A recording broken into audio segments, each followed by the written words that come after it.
नमस्कार. हा व्हिडिओ मी मराठी बांधवांसाठी करतो आहे. स्पेसिफिकली उद्योजक आणि जे उद्योजक बनण्यासाठी प्रयत्न करत आहेत त्यांच्यासाठी हा खास व्हिडिओ बनवतो आहे. आणि स्पेसिफिकली जे इनोव्हेशनमध्ये आहेत किंवा MSME आहेत, जे नवीन प्रोडक्ट डेव्हलपमेंट करतात किंवा मोठ्या कंपनीसाठी काम करतात, जे कधी इनोव्हेशन करतात आणि त्यांच्याकडे कॅपॅसिटी आहे इनोव्हेशन करण्याची, नवीन प्रोडक्ट लॉन्च करण्याची, आणि त्यांना माहीत नाही आहे हे जे इनोव्हेशन्स आहे ह्याच्यावर मोनोपॉली कशी घ्यायची किंवा कॅपिटलाइज कसं करायचं, इनडायरेक्ट बेनिफिट्स कसे घ्यायचे, मार्केटमध्ये कॉम्पिटिशन रिड्यूस कशी करायची, मोनोपॉली कशी डेव्हलप करायची, आणि वेंडरपासून रिसिविंग पार्ट आणि वेंडरपासून मॅन्युफॅक्चरर अँड एक्सपर्टच्या डायरेक्शनमध्ये कसं मूव्ह व्हायचं. तर बरेच कंपन्या आहेत ज्या छोटे छोटे इक्विपमेंट बनवतात, पण ते पायोनियर आहेत ह्या इंडस्ट्रीमधले.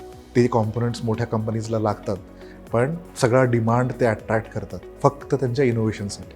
तर तुम्हालाही असं मार्केट लीडर बनायचं असेल आणि तुमच्या इंडस्ट्रीमध्ये पेटंटचा यूज आणि इनोव्हेशनचा यूज करत असाल आणि इच्छा असेल करायची, तर ही सिरीज तुम्हाला पूर्णपणे उपयोगी पडेल. या सिरीजमध्ये पूर्ण पेटंटची प्रोसेस स्टार्टपासून ते एंडपर्यंत, इन्फ्रिजमेंट ॲक्शन कसे घ्यायचे, स्वतःला इन्फ्रिजमेंट आलं तर कसं थांबवायचं, आणि निगोशिएशन्स कसे करायचे पेटंट्स असतील तुमच्याकडं, तर पेटंटचा पोर्टफोलिओ कसा डेव्हलप करायचा, हे सगळं मी तुम्हाला ह्या सिरीजमध्ये सांगणार आहे. जर तुम्ही ऑन्ट्रप्रिनर असाल, ॲस्पायरिंग ऑन्ट्रप्रिनर असाल, किंवा ऑलरेडी तुमचा एस्टॅब्लिश्ड बिझनेस असेल आणि तुम्ही सफल उद्योजक जरी असाल, तर ही सिरीज तुम्हाला डेफिनेटली तुमच्या नॉलेजमध्ये भर टाकणार आहे. तर पुढची सिरीज बघायला विसरू नका आणि आमच्या चॅनलला सबस्क्राईब करायला विसरू नका. All the best.